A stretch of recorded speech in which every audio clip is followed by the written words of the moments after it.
We had some of the biggest biceps in Hollywood was on the show this week, Glenn. Yes, we have Hollywood director Jon Avnet on the show to discuss his new movie, The Last Rodeo. This is the guy that made Red Corner, and he made Fried Green Tomatoes. I'm very excited about this.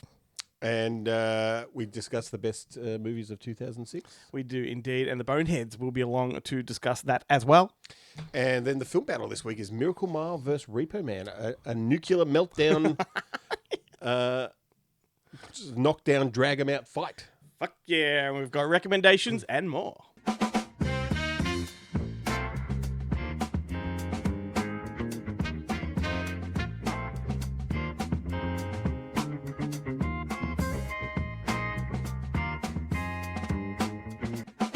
Good morning and welcome to Good Movie Monday. I am back once again. I've gained a little weight, lost a little hair, but I'm back at the desk once more, and I'm joined once again by Mr. Glenn Cochran. So good to have you back as well, my friend. I missed you. I missed you a lot. Big thank you to Fergus Hulbert, who filled in for you last week because you were preoccupied with more important things, apparently. Yes, I was at the Melbourne International Film Festival, working away on the. Funnily enough, it's a weird thing that they have a market called 37 South, which is basically producer and sales agent speed dating. It's a good way to put it. When they just give you this schedule of people, and I don't actually know if you get to choose them or not, but you just end up having meeting after meeting. You get 25 minutes. Yep. And you have to impress people and hope you don't have something stuck in your teeth.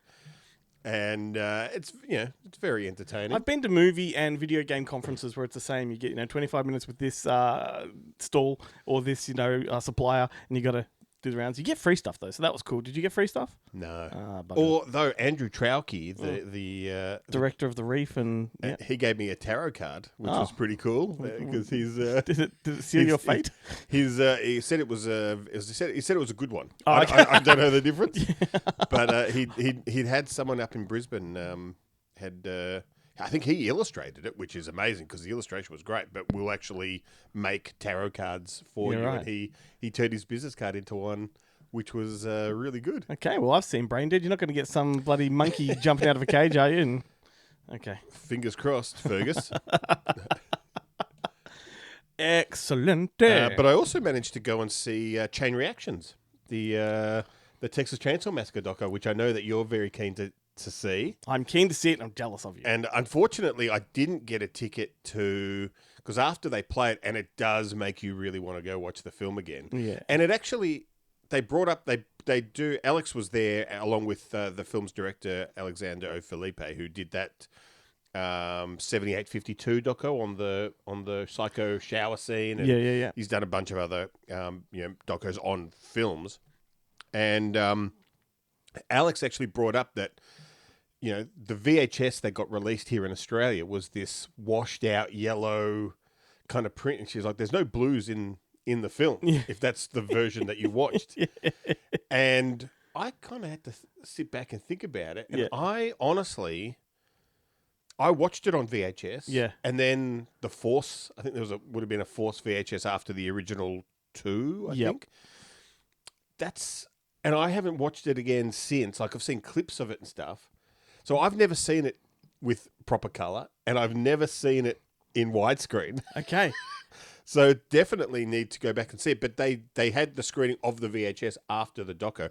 And the doco is great. They talked to Patton Oswalt, Stephen King, Takeshi Miike, Alexandra, and Karen Kusama, and they talk about their memories of the film. I don't think we've said that it's Texas Chainsaw Massacre. It is, the documentary about Texas Chainsaw Massacre. Texas Chainsaw Massacre, yes.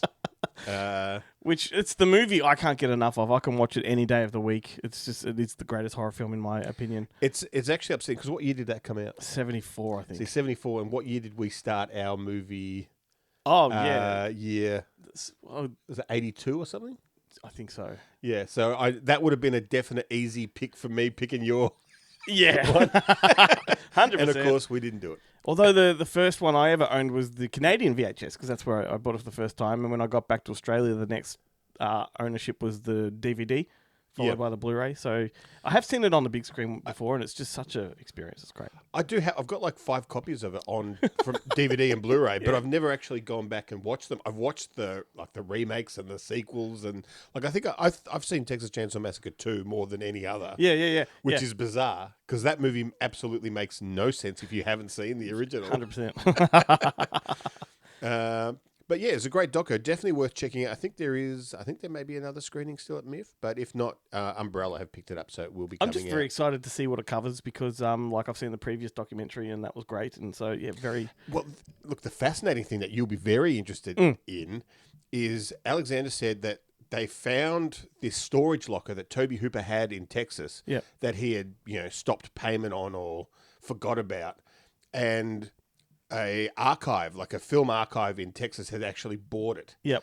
And all the contents. Mm-hmm. And it contained 400 or 500 Yep. 16 mil reels of behind the scenes footage. Wow. Now, he scanned in 15 reels for this doco, and the footage is amazing. But that means that there's 375 more reels of stuff that waiting to be scanned with this amazing behind-the-scenes footage of this film. Wow. There's also that abandoned sequel that Toby Hooper's son made with Bill Moseley coming back as Chop Top. It was called like All American Nightmare or something like that. And it was like a legitimate sequel, and I believe it got made and just never released.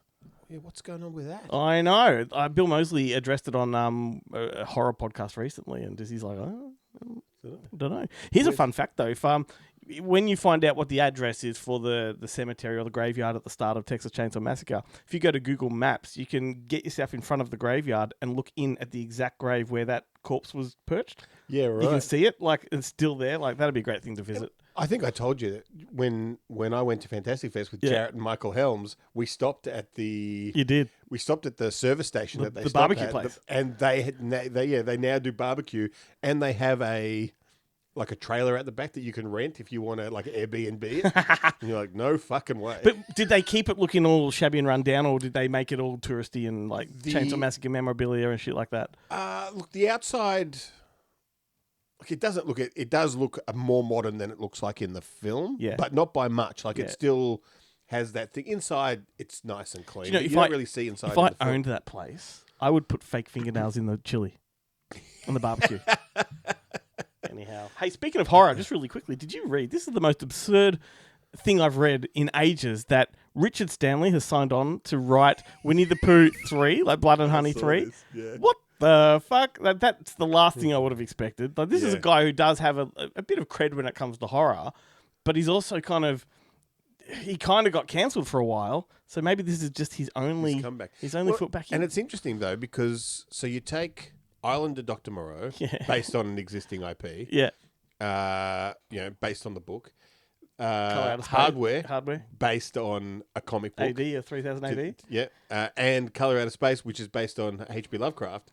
So I Makes guess, sense. I mean, this one does have like a loose story that they can base it on, kind of. But now they're at 3, so I don't know what adventure they're going to be going on. But it's just absurd to come in not only for a number 3, that's okay, but this particular franchise. Yeah. Anyway, and look, we've interviewed the director, but I'm like, if I had the choice, I'd be getting Richard Stanley to direct it as well. I've interviewed him too. They've both been on the show. We should get them together and say, "What the fuck are you thinking?" I mean, I got in touch and he sent me pictures of his chalet in France because I had to send him his Monster Fest trophy when it won for best. I think it won the Golden Monster. I think for best film for Color Out of Space. That great photo of him holding it. I used that image on the episode banner. Yeah, right. And he was stoned out of his fucking mind when I spoke to him. Like a true filmmaker. We went to see Naked Gun. We did. Opening in cinemas this week. This is, I think, my favourite comedy of the year so far. I don't think I've laughed this hard in a cinema for a long time. Anybody that is in the press that comes out, that was at this screening and says they hated the film, they're lying because everybody was laughing. That's right. It just surpassed my expectations. I had high hopes and it just blew them out of the water. Did you like it as much as I did? I did. I thoroughly enjoyed it. It was hilarious. It works. It works with Leslie Nielsen. It works with Liam Neeson for the same reason it worked for Leslie Nielsen when he did Airplane, because he's a serious actor stepping into a very slapstick spoofy kind of role. Yeah. And that's what sells it. And he gets he lands nearly every gag. Yeah, I don't think there was. The only, I was thinking about it after, and the only thing, because who's the guy that did the first one? Pat Crofton. David Zucker. Who's the one? David Zucker is the one that kind of has come out and hates it. Yeah. The originals are better in my opinion. Yeah, they are. Or the first one, I would say. The first one, for sure. The gags are actually, there are more gags. There are more in those ones. Things in the background are gags that they don't even focus on. This didn't have that, but it came about as close as I think you could get. Yes. To being as good as makes as me those wonder, ones. because David Zucker has come out swinging, right? But he also claims he hasn't seen it, right? Yeah. But it makes me wonder, because the one thing he says they got wrong in this one is that they don't double up the comedy, which is what you're implying, is that you got comedy here, but you got to have comedy there at the same time. Yeah. You got to double up the comedy. How would he know if he hasn't he's seen it? You know. But yeah, look, my favorite gag in it, and you know what? It's I'm thinking of a gag, so okay.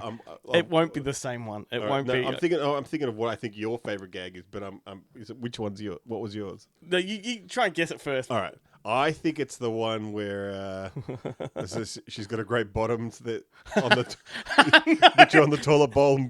If you're a toilet bowl, you'd be begging for the brown. She got the kind of ass that makes the toilet bowl beg for brown. No, that's that's Liam Neeson saying that, people. That is hilarious. No, it's such a dumb gag, and I think it's because it's so stupid and almost subliminal, and I think half the audience didn't pick up on it. Simply when the chief picks up the paper and it says police in hot water, and it's got a picture of the police in a hot tub. Like, I just thought that's the David Zucker brand of comedy that I was hoping for, and I got. And the movie does sort of stray away from the conventional Naked Gun sort of roots for a while and comes back, and I didn't lose interest, but it waned a little bit and then came back. So it's not as consistent as the original, but fucking hell. For a number 4 that is a legacy sequel, and it is a sequel, it continues. Yeah, it's great. Loved it. Yeah, it's pretty bloody good.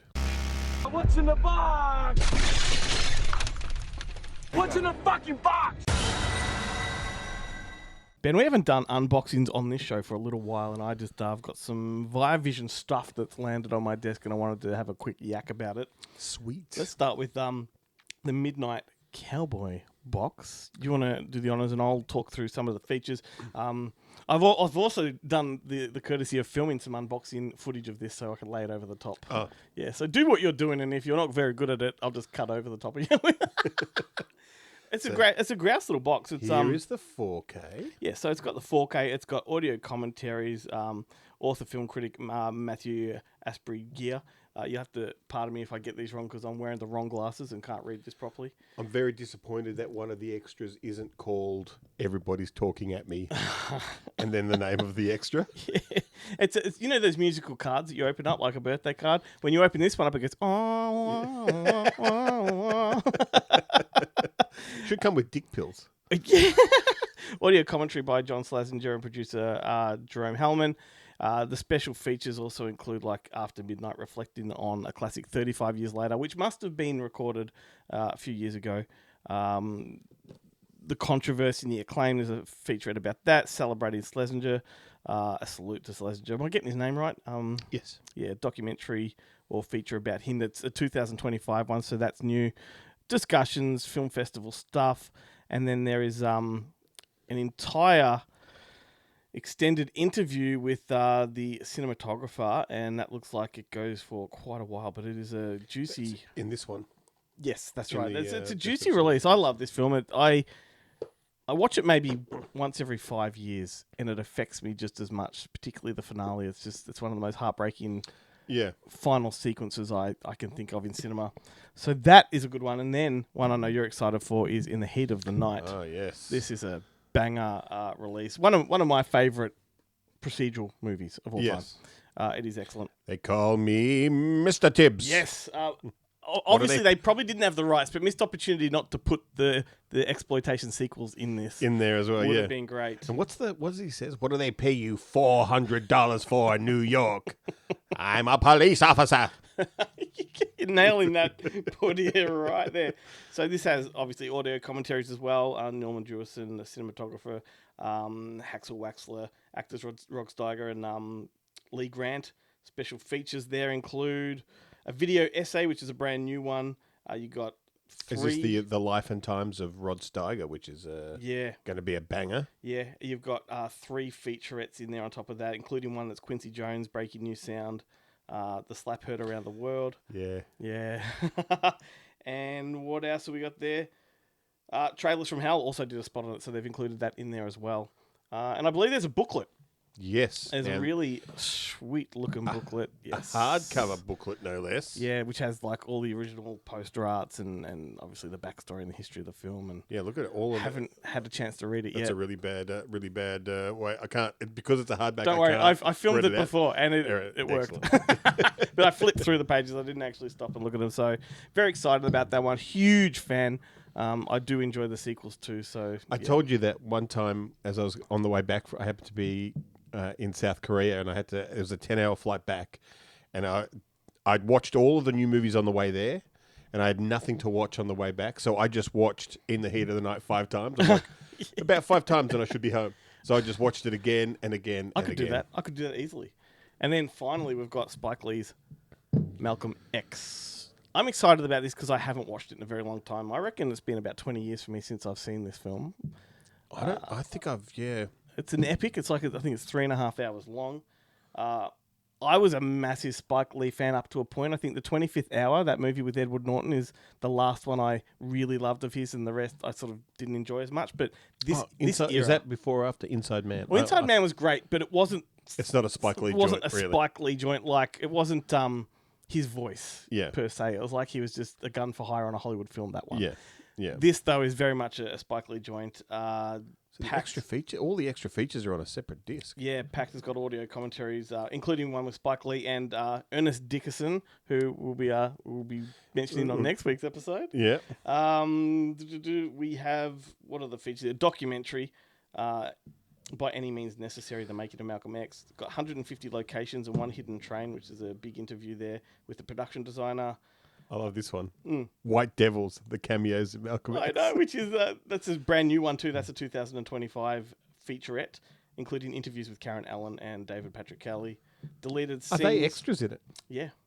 In the Extras background? not extras. They're players. Like They're main cast. They're Yeah. not. I thought that was just people in the background. They'd be like, how cool would that be? That Karen Allen was just Yeah, that's right. you know, She's the white devil that walks by. David Patrick. Yeah, she's the White Devil of And the then extra. there is a whole bunch of archival stuff there. So that's 3 really solid releases that I wanted to. Banger imprint releases, and they just keep coming. Like they've some of their announcements this week. It's like Jesus Christ. I know. Yeah. I don't know how I'm going to afford all Can't of get these. over it. I don't know how anybody can keep collecting, but they do, and it's working for them. Love their stuff.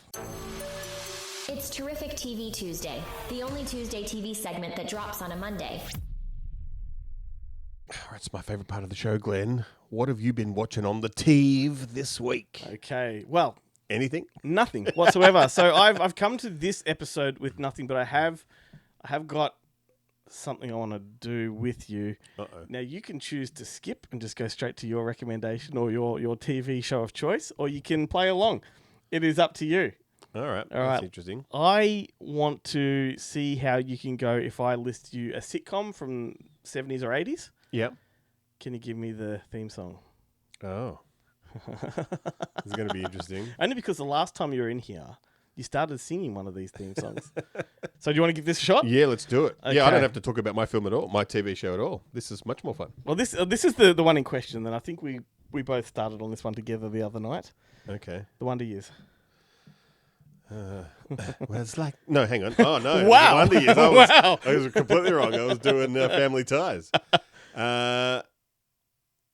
What would you do if I sang out of tune? got Would it. you stand up and walk out on me? Boom, boom, boom. Yes, very good. We both busted that out in the car. I thought I'd give you the honour of doing it by yourself this time. Family Ties. Now I can't remember it now. For some reason, it's completely gone out of my my head. Can you get it from the opening line as opposed to the chorus?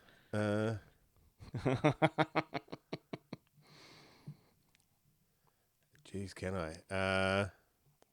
No, I don't. I bet we've been together for 1,000,000 years. And I bet we'll be together for 1,000,000 more. But I bet you know how it ends. Oh, it's like I started dreaming on the night we kissed. And I can't remember what I ever did before. What do we do, baby?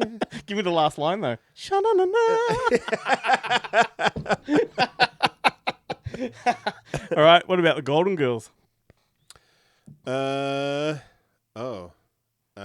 I do know this one. Of course, I know this Something one. I say to you at the end of every episode after we turn the microphone off. I'm just trying to think of, can I remember the beginning of it? Which I can when I'm not under pressure. It's what I say to you after every episode. Do you? Thank you for being a friend. And if you threw a party and invited everyone you knew, you would see the biggest gift would be from me, and the card attached would say, "Thank you for being a friend." Dun, dun, dun, down, down, down. Full House. Uh, I know how this one goes, but the lyrics always throw me. Whatever happened to Predictability. the newsman, the paperboy, evening TV? Yes. You're good at this. You're good at this. I got a couple more. Yeah. Cheers. Cheers. I do know this one, and I listen to this song all the time. The actual song. I think it's one of the best of all time. Yeah, and now it's completely. And gone out of my when head. you bank all of these up one after the other, it's easy to not know what the next one is, even Yeah. though you fucking do. I do know it. Yeah. It's you wanna go where everybody knows your name. You wanna go where you can see your troubles are all the same. How does it start? What's the opening of that one? This is the segment that people watching it absolutely screaming down the line. Yeah, Like, come on, and how- I would be doing it. Yeah. I mean, I knew these when I wrote them down, but now that we're going, we've got so many in our heads. Yeah. Oh. Say everything you got. Making away with all your worries sure would help a lot. Yeah. Wouldn't you like to get away? Sometimes you wanna go where everybody knows your name. We got there. Dun, dun, dun, dun. And you're always glad you came. Now, this one, I don't think anybody fucking remembers, but I wonder if you do. You'll know the chorus, but not the opening. All Together Now.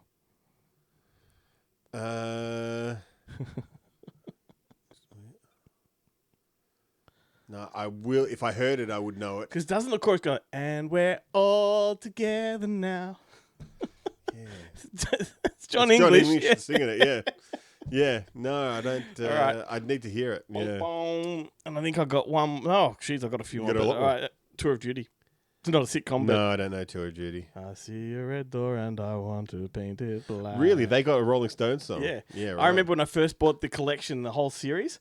It was the collection where they had none of the original music because yeah. they didn't have the rights to it. It was so disappointing. It's like when you watch Married with Children on Tubi, Yeah. and they couldn't get the Frank Sinatra song, they Yeah. could get Love and Marriage. So it's just a weird almost. Yeah, and the waterfall doesn't make sense Yeah. because it does that. Dun, dun, dun, dun. All right, nobody knows this, but I'm wondering if you do the Colin Carpenter show. No, I can't Okay. remember that. It's Colin singing. Colin. It's Colin. Colin. Boom, boom. Okay, we both don't know that one, and last one is Different Strokes. Well, the world don't move To to the the beat of just one drum. What might be right for you might not be right for some. That's the way it goes. I'm glad you. The one that I've been singing all week is the Supergran theme song, which is a great one. I think when I talked about it on the show a couple of months ago, Billy Connolly wrote the lyrics. How does it go? It's was it Stand Back Superman, Iceman, Spider-Man, Batman, Robin too. Don't wanna cause a ruckus for B.A. Baracus, but I got a match for you. She makes them look like a bunch of fairies. She's got more bottle than United Dairies. Hang about, look out for Super Grand. The people in the other room are going to go, what the fuck? What the fuck is going on? All right. Oh, that'll do. I'll put you out of your misery. All right. That was fun. That was Thank a great... you. Thank you for indulging me. Yeah, no, we're going to do that next week. And I'm going to pick the themes. Like, Bring it. Bring it's it. going to be great. Yeah. Mind you, I've covered all the staples, but yeah. Yeah. It may not be sitcoms. Sometimes it may be dramas. Oh, I'll be just... Like The Heights. I'll be doing a rabbit hole on YouTube, dusting up. What about you? What TV have you got? We're skipping you. Yeah, I'm not going to do it. Okay. Because funnily enough, look, I ruined his mojo. the legit reason is, and I was searching up until 5 minutes before coming here, I was looking for something to talk about because I have been neck deep in Monster Fest screeners, fair. so I have not actually had a chance to watch any TV this week. The one I actually wanted to bring to the show, but I really couldn't remember if it had a theme song, was the Bob Morrison show. Do you remember the Bob Morrison show? No. It was the one about Little Dog. He was Bob Morrison. No, I don't remember. It was like Look Who's Talking, but from like the sitcom from a dog's perspective. It was an Australian show. Yeah, right. I think it had Stig Weymouth in it. Jeez, from Colin Carpenter. He came to Borders once when I worked there. He took over the you have the mic in the store to get attention to assistance to top information. He's an occasional listener to this show. And he has commented on episodes before. Yeah, he got on the mic and he was like, "Oh, yeah, Stig Williams will be in the." He now tours around schools and promotes reading and books and yeah. Well, as you said earlier in the show, Glenn, it is time to play our chat with superstar director and producer Jon Avnet about his new film, The Last Rodeo, starring Neil McDonough, Christopher McDonald, and McKelty Williamson. There's a certain caliber of people that when their name is put forward for us to talk to, I just leap at it. Like, I get very excited. This guy, big time. Fried Green Tomatoes, I talk about that film on this show quite a lot, and it's one of those movies that just takes me back to a very special place. But yeah, he made Up Close and Personal, The War, Red Corner as a director. He's produced a shit ton more. He's produced, like, for me, Three Musketeers and Backfield in Motion are the two big ones. But also, thank you for Black Swan. Yeah. Yes. Risky Business. If you know. Less Than Zero, The Mighty Ducks. Yeah, The Mighty Ducks. He did all three. Yeah, he did all three of them. Sky Captain of the World of Tomorrow. Yeah, and I remember when that came out, his name was what drew me to it. Yeah, yeah. As unfortunately, sometimes in these interviews we only get a very limited time, and that was the case with this one. Mm-hmm. But I would have loved to have got into Sky Captain and that kind of stuff with him. Yep. But as it was, and you'll find out you get the sense he'd love to talk about them. Yeah, Yeah, he seemed to have a good time, and he, like I said earlier, he did flex his biceps at us. So they were pretty damn impressive. So the new movie is The Last Rodeo. It's currently now available to rent or buy on digital platforms. So just if you like the sound of it, and there's a trailer online you can look at, go check it out. It's a rodeo movie. Yeah. Hence the name, The Last Rodeo. Very clever, Ben.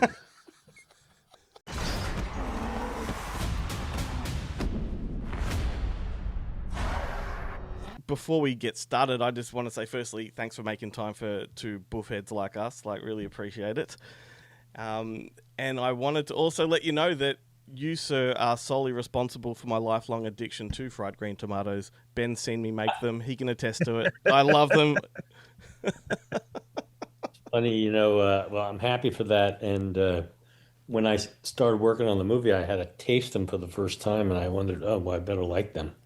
I hope, And did you? And I had it at a place called Crossroads, Georgia. That was where I had my first fried green tomatoes, and they were good, and I liked them. And I've had them all over the world. Every time I would do press, people would cook for me, and I'm going, oh boy, I hope I like these. Well, yeah, I'm addicted to them. But anyhow, let's talk about your new film, The Last Rodeo. I enjoyed this one thoroughly. My wife and I watched it, and it kind of struck us in all the right places. Just wondering how you came to be involved with this one. Were you on from inception? What happened is that Neil McDonough had written a script with Derek Presley, gave it to me. I'd worked with Neil many times. And I read it, and I thought I could do something with this. It had the bones of stuff that I like, particularly Neil's character, not being a character of faith and having to find his faith along the way. And I was very interested in the father-daughter aspect and the friend aspect. So I wrote to that. And I was pleased with what I wrote, and I'm more pleased with what Sarah Jones did and what Michael T. Williamson did with it. I thought they did a really good job. And Neil, I thought, just found himself as a leading man in the piece. Uh, the script was not accurate about rodeo, unfortunately, so I had to learn. I knew very little, if almost nothing, and it was always a humbling process, but it's an enjoyable one as well. So how do you feel now? Now, Oh, no, you go ahead, Ben. they do say never work with children and animals, and in this one, you've worked with both, and the animals are like dangerous. How did that all go? Well, I didn't ride a bull, and I wasn't in there with the bull, so it wasn't dangerous to me. It was dangerous to the riders and to the bullfighters who have to manage them. But we used all professionals. It was amazing. I mean, learning about this world and about these guys who get on these bulls. I mean, you gotta be out of your mind. How much of the writing was actually Neil? Did he do much of it? Neil did none of it. Okay. Well, it doesn't look that way. It looks like he's committed. Well, again, that's my job, and I had a very good stunt coordinator, Buddy Joe Hooker, who's a bit of a legend, and we had the professional bull riders, and Neil did the acting. We put him on, bull-like things, and I was going to say, did he do the stunt horse in his back in that backyard scene where he's trying to get back on? He took out his shoulder on it too. Didn't even complain. Knew not to tell me. I would have killed him. I would have broken his other shoulder. I'm always have leading men who want to do stunts, and I don't want them to get hurt. It's like an endless conversation.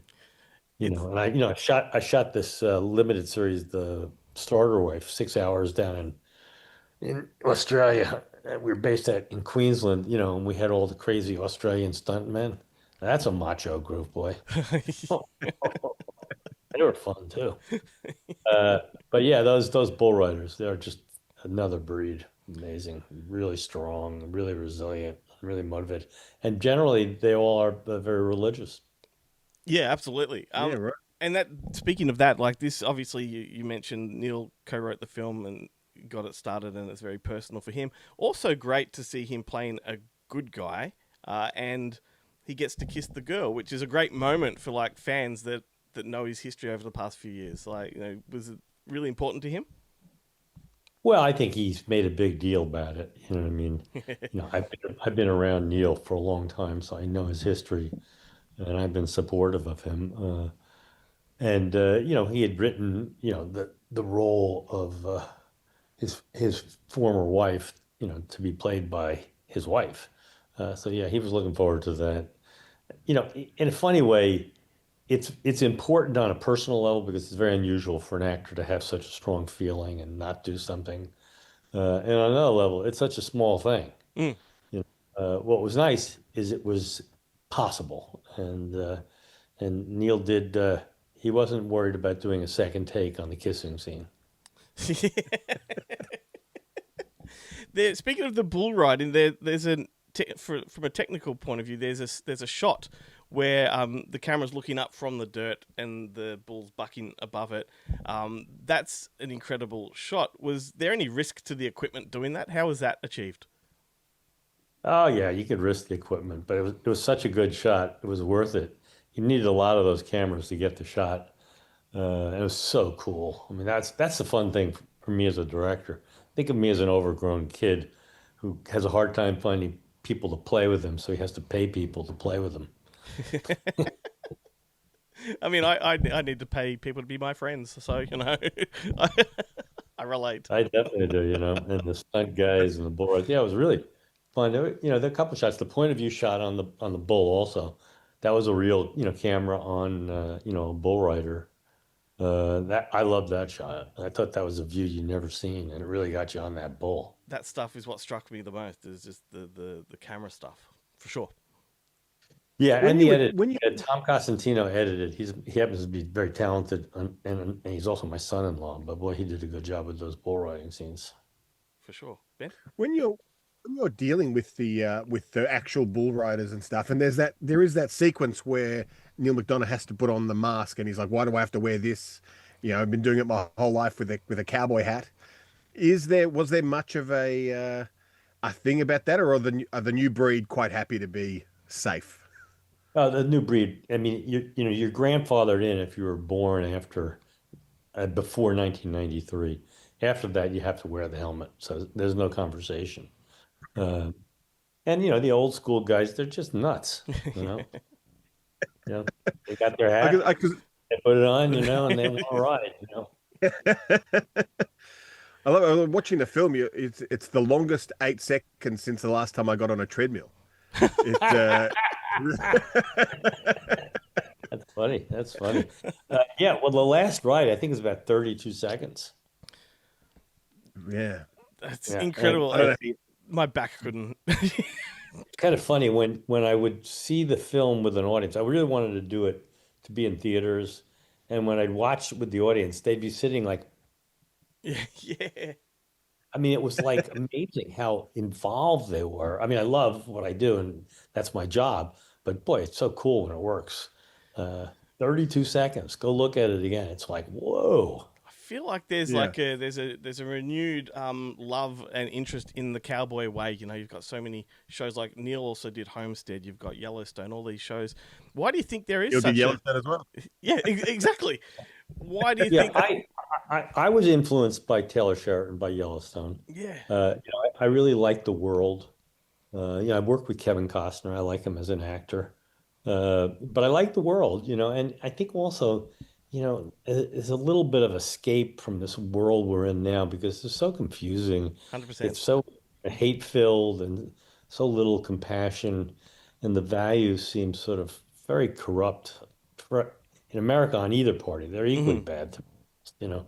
I mean, but the point is, this was a world that had a simpler life and a simpler code. It was about family, it was about faith, about friendship. That interested me, and I felt really comfortable trying to portray it. It's hard to make a simple story. The more simple it is, the more difficult it is in many ways. And people like, obviously John Ford, Howard Hawks, Raoul Walsh, all these guys did such great westerns. You had a John Wayne up there, and I felt really could carry it, and I really wanted him to play the leading man. I was very supportive of that. I, I thought he did a really good job. Certainly did. But you, sir, you get to act as well. You played a surgeon in this movie. Is that your first acting role? It's my second one. My first one was in the one I shot in Australia, where I played a asshole Hollywood producer very easily, by the way, giving a eulogy to a studio executive who wasn't dead, which I actually wrote. I was a little more squirrely about doing that. This one, Neil said, "Would you do it?" And I said, "Yeah, okay." And I always look at it just, I don't want to hurt the actors. I don't want to hurt the film. But I actually felt pretty comfortable doing it. And I thought I acquitted myself reasonably well. Does being in front of the camera give you like a new perspective or a new appreciation for what actors do? Well, I learned early on, I studied acting in college and I was not very good at it. And I was very uncomfortable when I was being directed. And so I've always been very compassionate towards actors and very patient. Uh, the only thing that was unusual in this scene, which I designed very carefully, I wanted to be in the dark. I didn't want to have a lot of lines. I had one pretty decent moment when Neil says "doctor," and I put my finger up and said, "1 second." Well, that's me as a director. And people are hounding me all the time, and I'm just like, 1 second. Uh, but was at the end of the scene because I had thought about what's it like to be a neurosurgeon who operates on kids and sees these horrible outcomes. How does it affect you? And I thought, like, God, must be pretty rough. And I guess over a period of time, you sort of adjust to it on one level, and on another level, you never adjust to it. And I even thought about writing something. Then I thought, no, it's actually there in the lines. If this bumpkin of an actor can pull it off. Well, when I was getting ready to leave the room, Neil went doctor and he reached out to shake my hand. I reached out to shake his hand, and he was very emotional. And because he was emotional, it made me emotional. And, I shook his hand, I nodded my head, and I was actually there in the moment. And I was kind of upset. Mm. And, as a director, I don't get upset. I don't get emotional. I like something, I don't like it. I mean, I can be moved, but I'm moved as the director, not as a character playing opposite an actor. And it was like, whoa, that's hard stuff, And the actors, they just shake this emotion off really easily. It took me like 2 minutes to recover, from just saying, I understand.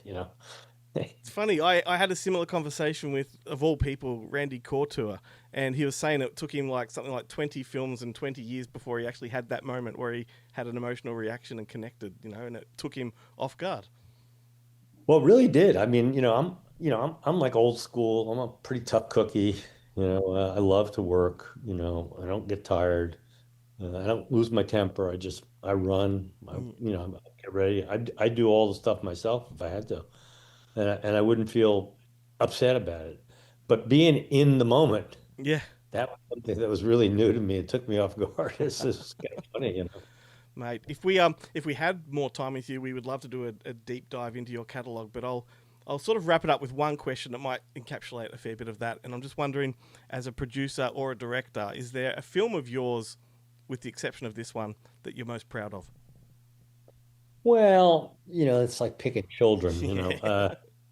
I mean, I've always been very You fond definitely of have a favorite. fried green tomatoes Fried green because tomatoes. Yeah. yeah, I like that. I wrote almost all the script, and I was really interested in female friendship. I was very proud of Risky Business. I thought Paul did a great job, and Darren did a great job on Black Swan. I did this film about the Holocaust, about resistance, uprising. I like that one. Hmm.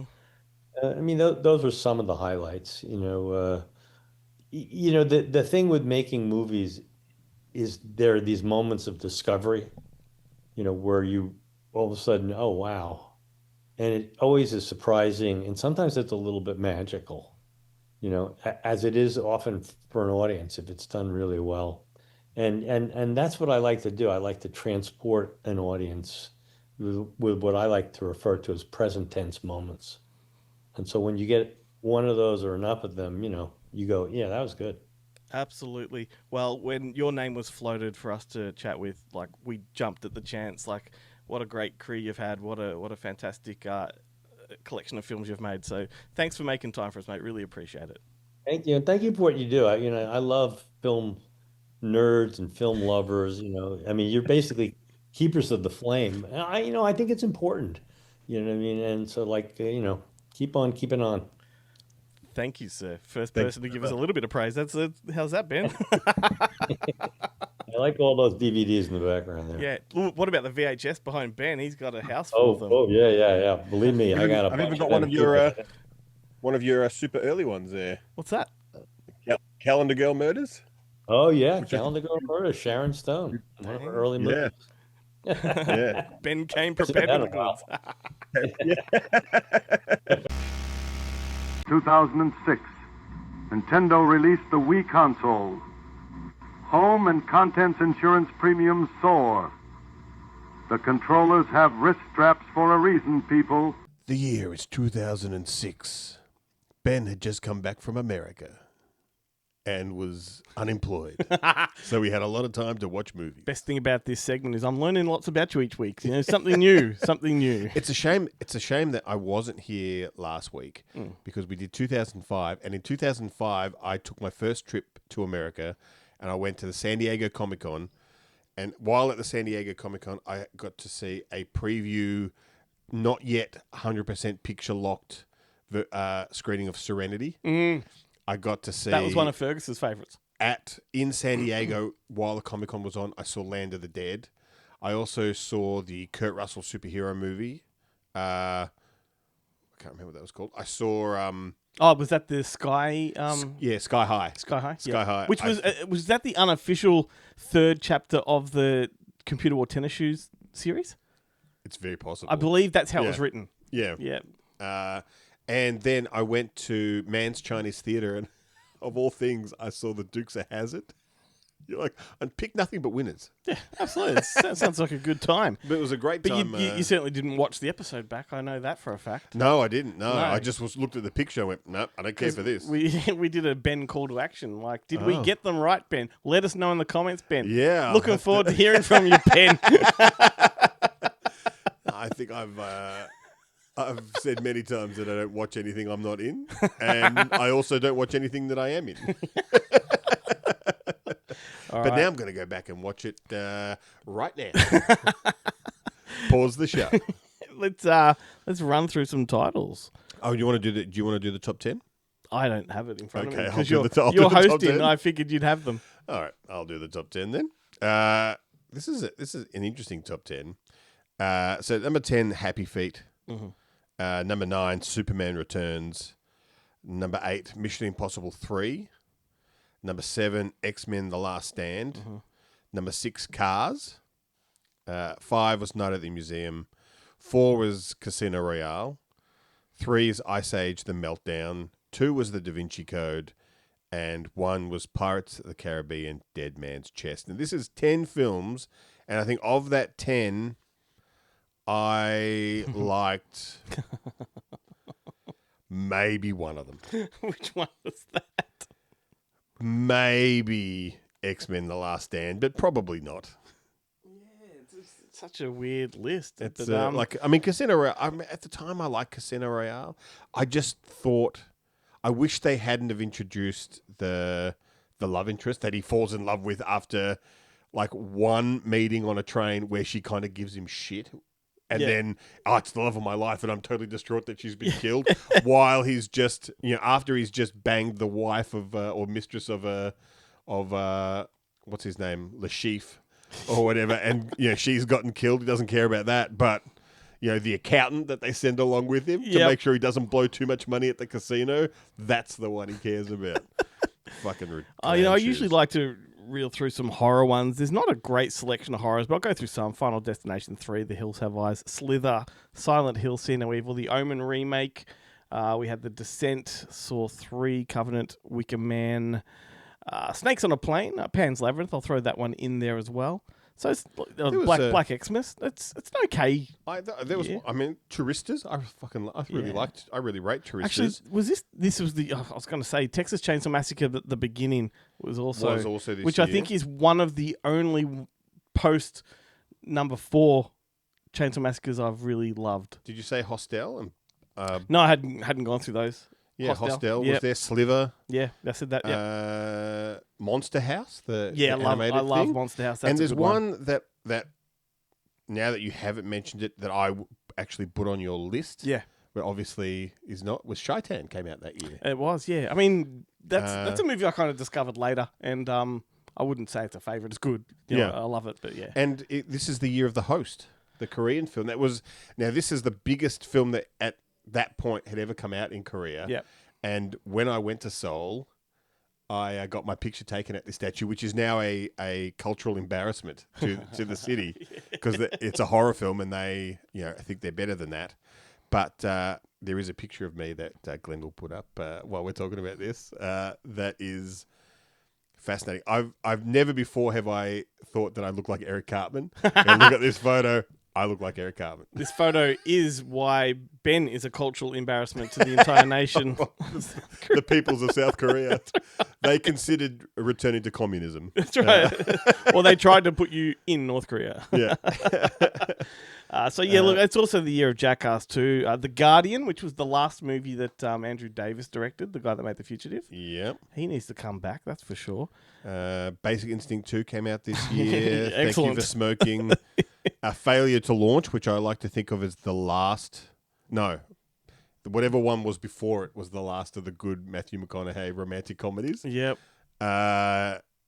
This was the year of the Clint Eastwood double feature, Flags of Our Fathers and Letters from Iwo Jima. Yeah. Mary Antoinette came out this year. Mm-hmm. Babel. Flushed Away. I didn't mind Flushed Away. That was okay.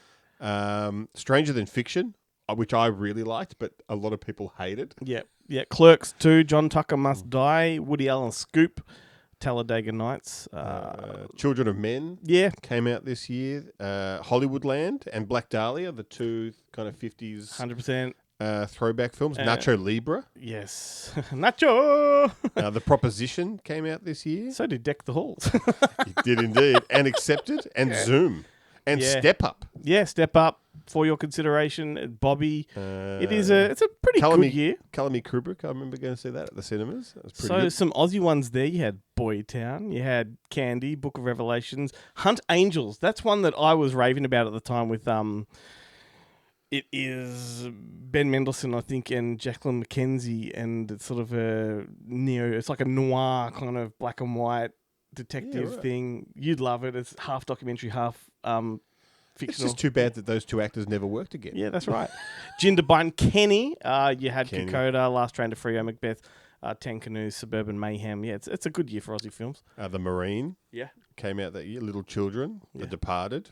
Love Little Flyboys, which for a long time, if you went to a Harvey Norman to look at the giant TVs, Flyboys was the movie that they had on the screen to show how good. Before anyone knew who Dave Franco or James Franco was. Yeah. All right, let's try and guess each other's. All right. I was really stumped for you on this one. I actually have written there Ben's favourites stumped. Oh, wow. I don't know, so I'm going to just throw caution to the wind. Guess a couple. Crank? No. No. Chev Chet. Though I do know that his character's name is Chev Chelios. Oh, look, I don't know. Do you like the Gridiron Gang? No. No? Okay, I thought... What about Talladega Nights? I don't mind There's it. But nothing it's in not here one- that screams Ben to me. Maybe I Tenacious think D, The I Pick of think- Destiny? I think when I say them, you'll be like, of course. Yeah, I will. Fucking hell. Slither. No. Oh, Jesus. Okay, Hills Have Eyes? No. Yeah, I'm fucking clueless on this one. It's not Banditas. That was on my list of things to watch because I didn't realize that it was written by Luc Besson. Yeah. Because I derided it when it came out, and I was like, I'm not watching this shit. I refused to even put it on in the video store. Tell me it's And not now I'm like- Dreamgirls. No, it is not. Eddie Murphy recently It is. ranked that as like his best. His best film, Yeah. yeah. He's great in it. It's a good film. I think Dolomite is up there with his best like that. Oh, How yeah, good was definitely. that? No, so you may as well tell me. Invincible, Yeah. the Mark Wahlberg. I didn't even have that on my list. A Good Year. Fuck, I love A Good Year. Do you? Yeah, it's probably my favorite Ridley Scott movie, which is a remarkable thing to Yeah, say. I wouldn't have guessed it. And then there's two French films, Priceless and The Valet, both with Gad Elmaleh, See, this is where Witcher, and Fergus got me last week because his were foreign films. Foreign it's like films. I don't list foreign films on my page. On your list, I yeah. should. And the other one I really liked was Something New, which is a rom. It's not really a com. Hang on, is that it's a the rom. Angelina Jolie one? No, it's the Simon Baker Denny, Sana Lathan movie about the It's like they're an interracial couple. She's like an incredibly uptight, successful black. Oh, of course. Yes, I do know it. I do know it. Businesswoman, and It's got Blair, what's his name in it? Blair Underwood Yeah. is her perfect black man, Yeah, and he's the landscape gardener. 100%. All right, But got it. you know, when they connect, and her girlfriends hate him, and Yep. you know she's not too keen on dating a black guy, and he kind of he doesn't understand a lot of the cultural things. Like he's like, why don't you just have your real hair? Like you're beautiful the way you are. Why why have you got this weave in and stuff? And Yep. Everything is. Her whole apartment is, when he comes in, is beige, and he's like, it's a bit bland, and she's like, my mother says that color is for prostitutes. Stuff like, and Alfred Woodward is her mother, and it's the most uptight I've ever seen her. You know, Bob Down says all the rage, beige. Beige, yeah. That's right. But there is also a really weird cameo in the film that Cliff from Cheers plays his dad, and he's in it for 2 seconds. At the end, when they get married, he's just there at the wedding, gives him a hug, and is So he was clearly in the film a lot more before the edit room. quite possibly, yeah. Yeah. He does it, yeah. It's such a weird bit. But, Alrighty. yeah, Okay. Well, you now have to guess mine. Well, now you've kind of mentioned a bunch of them, and now I don't know if they. Well, I've officially written 4 down that stand out to me as absolute favourites, without a doubt. I'm going to try Kenny. Yep. Once. Hang on, is this the year of Once? It was there in the. Okay, well, that's my favourite film of all time, so So- that's certainly going there. I didn't realise that was this year. Holy shit! Why have I not? Okay, yes. And I did put a foreign language film in there. Tell No One. Oh, I do like that. That's really good. I think I recommended that to you. You did recommend it to me. Yeah. No, it's not on my list though. Benchwarmers. No, but beef stew. Beef stew. I love benchwarmers. And Jackass number 2. No, I had. no, And Apocalypto. Yes. Yeah, right. Yeah. So Kenny Apocalypto once, absolutely. And then I've also got Children of Men, Yeah, right. which can't get enough of. I just absolutely adore Yeah, that it's film. a great film. And Rocky Balboa. Yeah, it's interesting. I don't know. It's just it was a much better sequel than I thought it would Thought be. it was? Yeah. I can watch it now, and it's funny now because when you watch Rocky Balboa, then you're like, "Geez, he's old, but geez, yeah. he's still got it." And now it's what 20 years or something. Yeah, and he's it's still like, doing them. he's And still you're like, doing them. It's like, and you watch it and you're like, geez, he looks pretty good. you look young, man. Yeah. But I like that. I like the film just for the whole, you can't beat him on speed. You can't. So you're just going to have to beat him on muscle. Pure muscle. And then he's like lifting blocks and. You know, I kind of wish, you know how they did the Creed movies?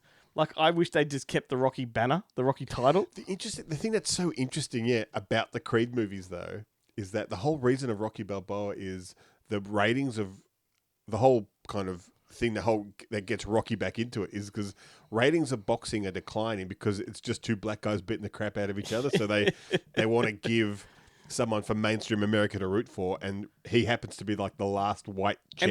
And it's the new world of pay-per-view and all that kind of stuff. Sort of stuff. Yeah. And then you fast forward to Creed's, it's always just two black guys beating the crap out of each other. I mean, I know there was that British guy. There's the British guy, which doesn't really count. Drago comes back in number 2. Yeah. Yeah. But anyway, look, no, Rocky Balboa, I don't know why I love it. I just do.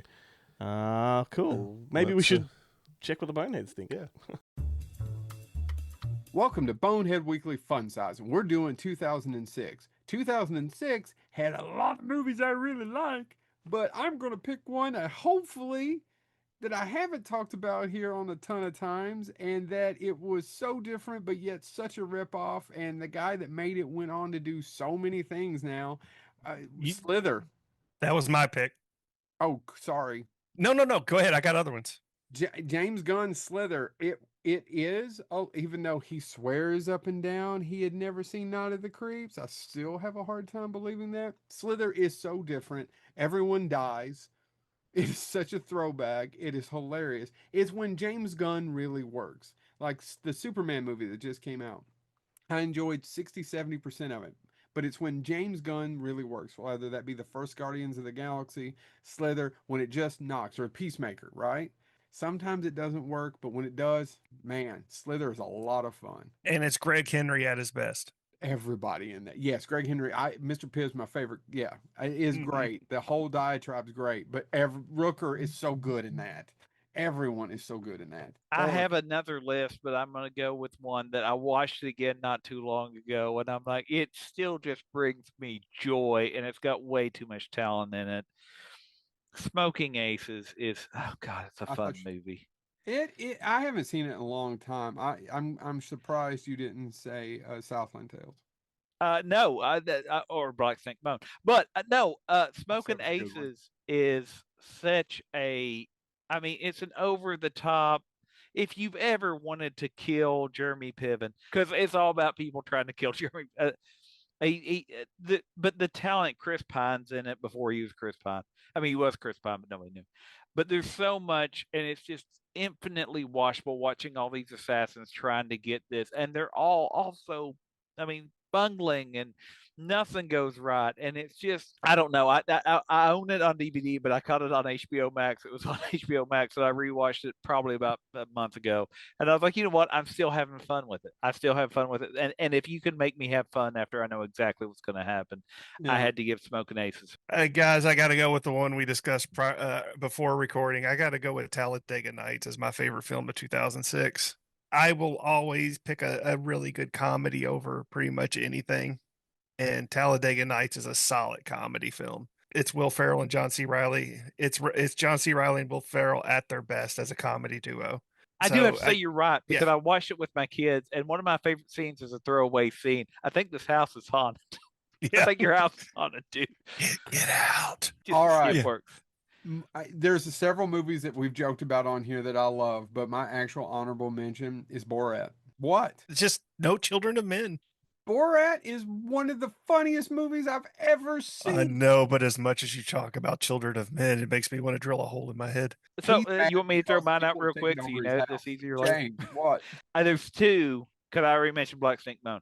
300, and the fact that I'm still screaming this is Sparta. But actually, I'm going to say it too. I've got a soft spot for the character, and watching Rocky Balboa, that's a logical end to that franchise. I'm glad we got Creed. It is the second best Rocky movie ever made. Yeah. But it's the reality of watching what that character is.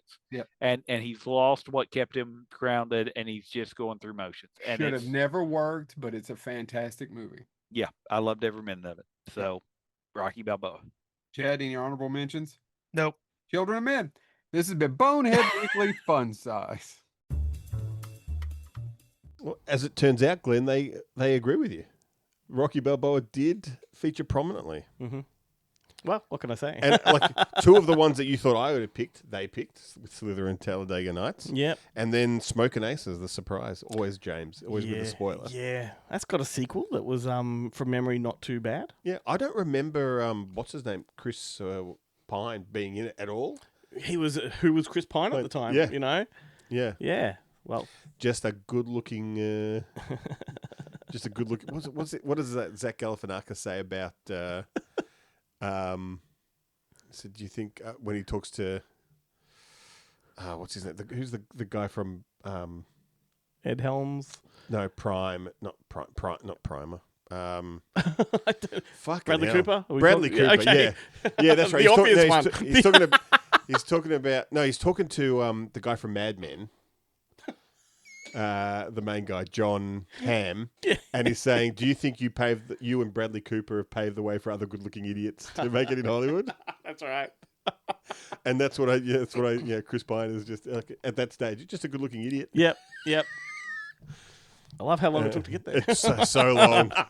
So long. I know you've been gone a week, but do you remember how we bring in this movie battle? Well done.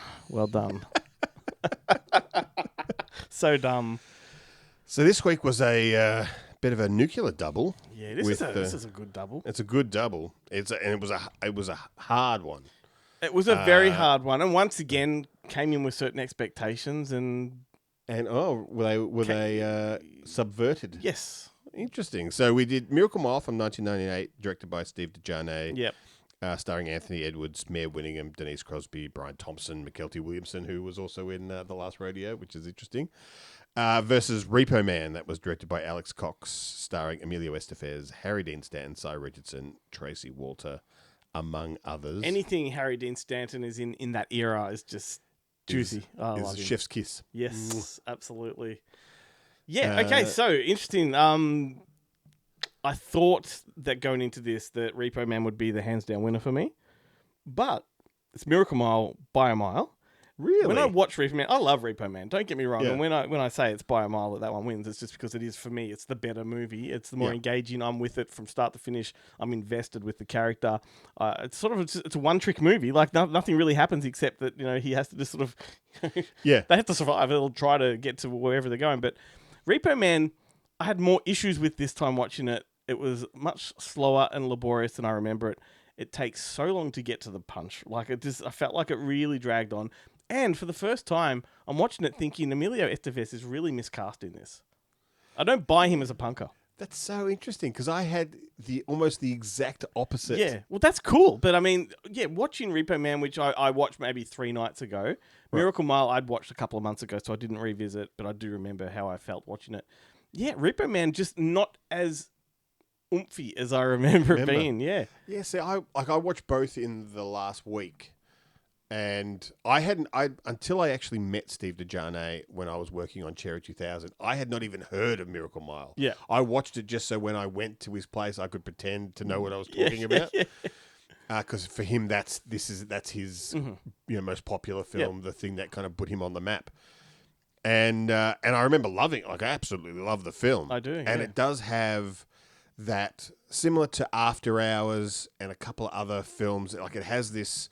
I love films that take place at night Into the Night's another one where you just feel the night goes on forever. Like, and you also, anything is possible. And there's also like, even though it's sort of contemporary, it has a 50s sensibility to it. You Yeah, know, like totally. Very neon lit. Yeah. And and it just has this. I love these films where the potential of the night. Like you only get this kind of. I feel like when you're young and you go out, and next thing you know, it's 4 o'clock in the morning, but you're not in any way tired, and there's still more adventures to have. Yep. And that for me is Miracle Mile. Yeah. But I just loved the kind of the crappier, cruddier world of Repo Man. Repo Man feels like street trash. Like it's that Yeah. kind of thing, the textures and the aesthetics of it. But like it begins, it's got a great opener with like the whole car boot opening and the guy getting fried. the body mount and all that. But like we don't get more of that for at least 45 minutes. Like it does. Like, there's no payoff for me. It's just all Emilio Estevez going from here to there to there, just doing cool shit. Like I love the Repo Man ethos. I enjoyed his all of attitude's that. great, but I don't buy him as a punker. Yeah, I think he's been in too many pretty boy things that I just there was no sell there for me this time. Yeah, look, it's funny. I ended up this morning. I went to watch it this morning. Yeah. And then it's when I found out that despite having it, I do actually have 2 copies of it on Blu-ray. I've got the Umbrella version and I've got the Eureka Steelbook. Mm-hmm.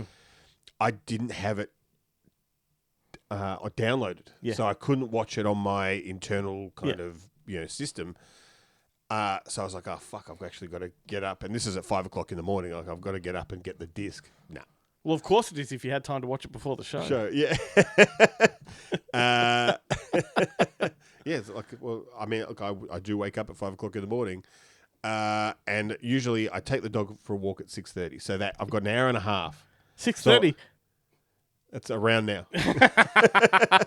So I tend to watch a movie in that period of time, and instead, I watched this movie called The War Back Home. Okay. With Emilio Estevez, Martin Sheen, Kathy Bates, and I reckon I feel bad for Kathy Bates because she's the mum, and I reckon she's maybe 5 years older than Emilio Estevez. Yeah, I reckon too. if anything. Yeah, because back then she would have been in her like mid-30s. Yeah. Yeah. Okay. Yeah. And he and Kimberly Williams, and he basically, and a very young Carla Gugino, which I was not expecting him. But it's a movie about him. He's just come back from Vietnam and is having trouble adjusting. And his family just like, why can't you just be normal again? Why can't you be the guy that left? And he, has done horrible things and seen horrible things. And he's just, I do know the one. I know the one, suffering from post-traumatic stress. So I'd watch that first, and then I watch Repo Man. So it completely different sides to Emilio. Yeah.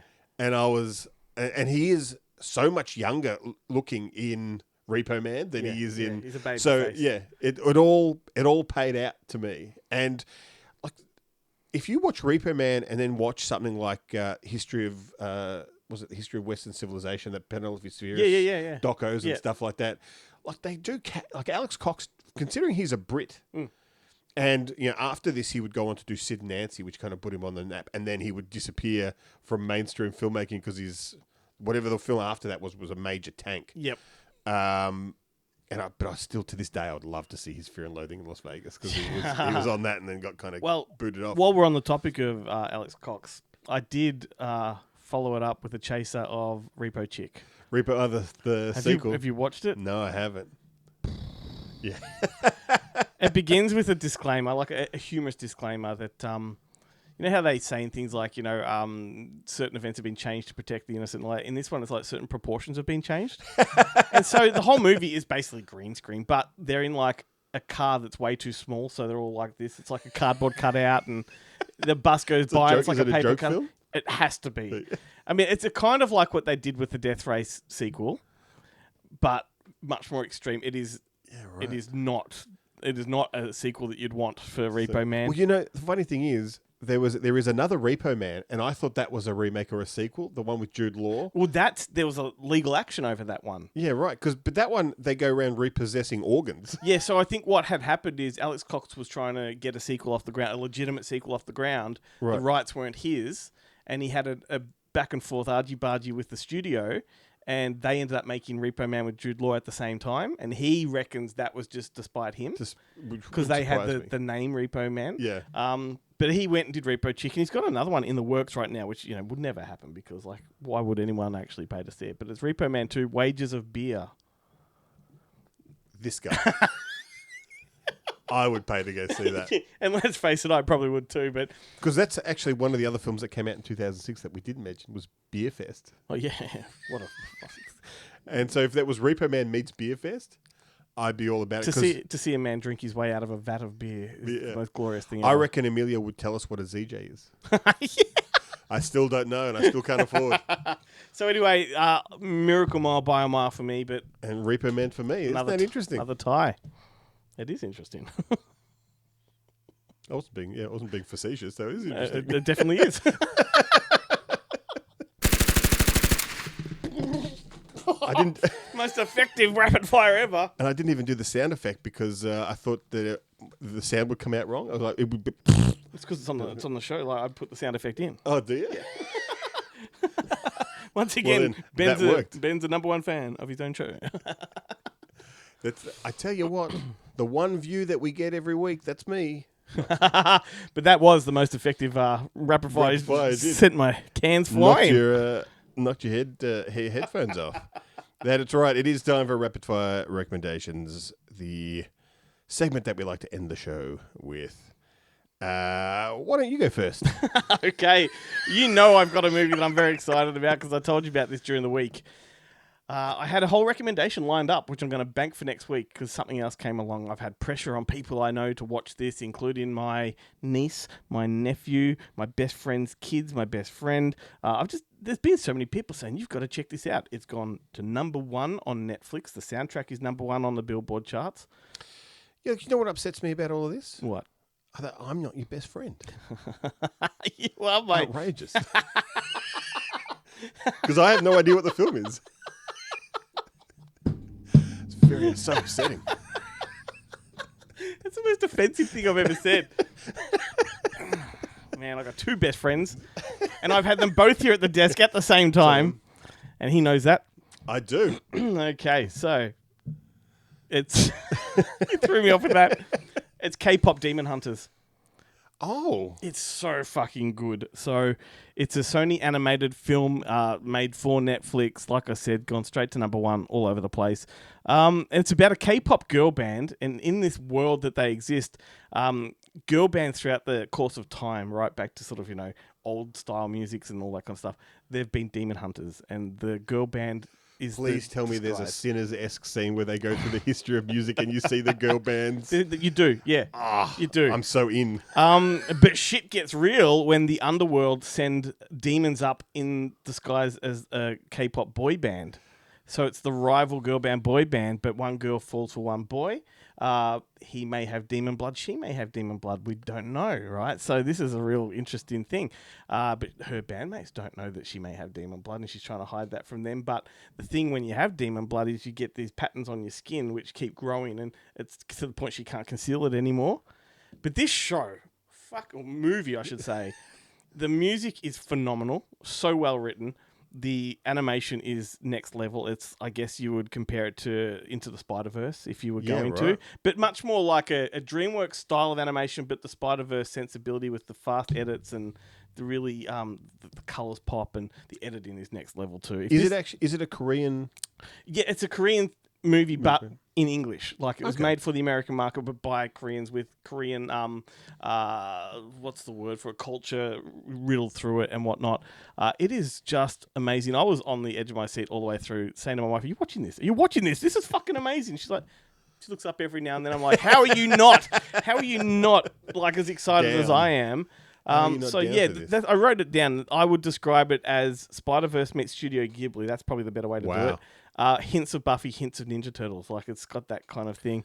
And yeah, just exceptional animation. And if this doesn't get like an Academy Award nomination of some kind for animation. And it's this year. It's brand new. Brand new. It's been on Netflix for about 3 weeks now. Yeah, right. And because everyone had told me about it, I've watched it twice. I was so taken back by this. It's going to end up on my top 10 list without a doubt. Now, watching this, did it then inspire you to go out and check out some K-pop bands? No, it did not, because I know what K-pop actually sounds like, and what is in this movie is not. It's K-pop, but it's much more westernized K-pop. Right. It is just, but it's the songs fit the story and the edit, and it's just an explosion of sensory overload. It's just great. So I got quite into K-pop, but it Yeah. was when I was going to Korea all the time. Yeah. And now when I mention those bands, people are like, who are that? Like, Yeah. and they were like, they were the big bands at the time, like Super Junior and Oh yeah, well, there's that many, and the stuff big like ones that. like well, Blackpink is one of the big ones. yeah, and, they're who are still huge. And Baby stuff. Metal's the metal version of it and all Yeah, that. Yeah. yeah. What's the big one? I remember. They used to release an album in like 5 different versions and trap all of these teenagers into buying the same thing 5 times. My nieces were really into them, And they were like $70 each, and they'd make you buy 5 of the same thing just because they have a different color. Yeah. Oh, it used to make me so angry. Very similar to the way the Germans like to do their media books with 5 different covers. And you're like, well, 3 of these are excellent. Yeah, but I yeah, have to yeah. buy the other 2 because I'm a completist and a piece So of look, shit. I've gone overload with that one. It is as good as I'm drumming it up to be, and if you love really, really good animated films, check it out. It's interesting that both of us have gone with a film with an Asian kind of influence, because I decided to watch, and we didn't get to discuss it with Jon Avnet, but I decided to watch Red Corner, which at the time I had never seen. I didn't see when it came out. I didn't have much interest. Richard Gere's singing in that is amazing. He's great. And I actually, as infuriating as the premise of the film is, Yep. I thoroughly enjoyed it. And it was the first time, admit it, that I've watched a film with Bai Ling in it where I've gone, I can see why she's huge, why she became big after this. Oh, because yes. she's so good.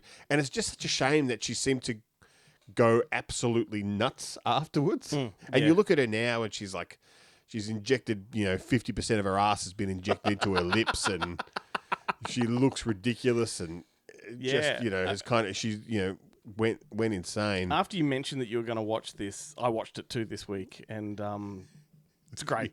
It's great. I was infuriated to watch it, but it's great. So the basic premise of the film is it's great because it's really simple. But Richard Gere is like a TV ad man who comes to China to do this Strike a deal. To strike a deal, and he ends up he meets a incredibly attractive woman, Jessie Meng, at a party At a club. Yep. And they go back to his hotel room, and they bonk.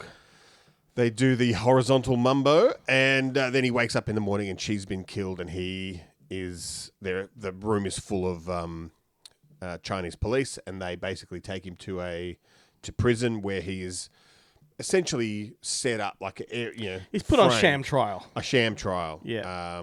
Where they do everything they can to force him to plead guilty because, in communist China, leniency is for the people who admit their crimes, and people who protest are going against the people and deserve maximum. And the other punishment. thing too about his business dealings is they were accusing him of bringing Western culture into China.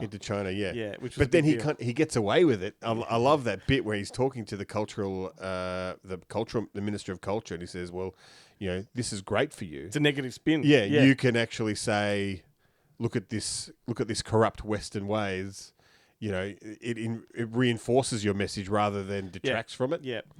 But as far as like legal thrillers go, it's a really unique one because it is a thriller, like in every sense of the word. But the courtroom drama stuff is quite fascinating because it's a whole different culture of courtroom drama. Yeah. The thing that's most interesting about it was that had this been in a Western court, it would have been over in 5 minutes because they would have been forced to give them all the information, and they would have found out everything in the like. He never even would have really been arrested. Yeah, that's right. It's only because the government is so I don't want to say corrupt, but let's say stubborn. That they were someone higher up in the Communist Party was like didn't want that stuff getting out, so it just didn't. Yeah, but also someone of his small stature can't have the better of them. Yeah. Fascinating clash of cultures. Really, what I found really interesting about this, and I think it's quite clever on Jon Avnet's part, is there are long moments of just Chinese dialogue without subtitles, and you're thinking to yourself, "Are my subtitles not working?" I went on, and then they just for one line break into English. Yeah. And it's like, okay, that's for the benefit of the viewer. Like, because there's no reason for them to be speaking English otherwise. Because you're supposed to be, like in Richard Gere territory where you don't understand what they're saying. Yeah. Yeah, I downloaded several versions of subtitles trying, why doesn't this work? At the end, I just concluded, well, okay, I'm as confused as he is, and I like that fact. And when they started throwing a few English things here and there, I'm like, yeah, this is good. But yeah, no, totally thrilling film. Really, really enjoyed it. Yeah. Well done, Jon Avnet. Yes. You've got the Good Movie Monday seal of approval. Zang.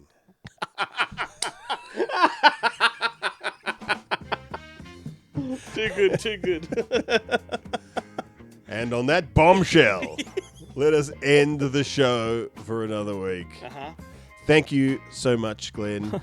Yes. It's great to be with you once more. You're welcome for, me being here. Yeah.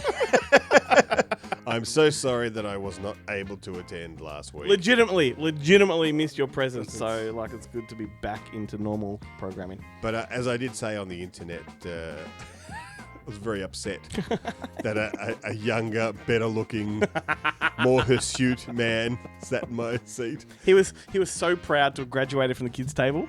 He got to see it. Yeah. I just feel like looking at him going, now stick your thumb in your mouth and blow, and when you explode up, then we'll start looking the same. And all his hair would have had to fall opened out. the show with a gag just like that. Fantastic. Yeah. He knew what he was doing. He knew what he was doing. Slippery little I'm sucker. going to have to go back and watch the show now.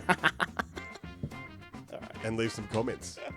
But, what we didn't say, actually, I completely fucked up. Why don't you head over to goodmoviemonday.com? Let's start again. Yeah. Let's go right back to the start. Let's do the show again. Yes, goodmoviemonday.com, and from there go to our socials. All our socials are there, past episodes. And on our socials, you'll see clips and stuff from the show. You see all sorts of fun stuff, including, have you launched it? No. Okay. We've got something fun coming up that I'm just dipping my toes into that I'm certainly invested in. I hope Ben wants to participate. And I wore good pants. So I could potentially, just in case you're going to throw me under the bus and get me to do it I am now. Look out for something fun. Look out for my pants. And you can also buy merch. You can support the show by buying mugs and whiskey glasses. We're not wearing any. Shirts. Unfortunately, they don't make them in my size. Oh man, I need I need a coffee mug because I've still got the old green one from the old aesthetic of the Good Movie Monday. I use it as the cup I put my toothbrush in. The green just doesn't feel right anymore. No, we've gone to orange, and orange feels right. It does. Anyway, yes. See you next week.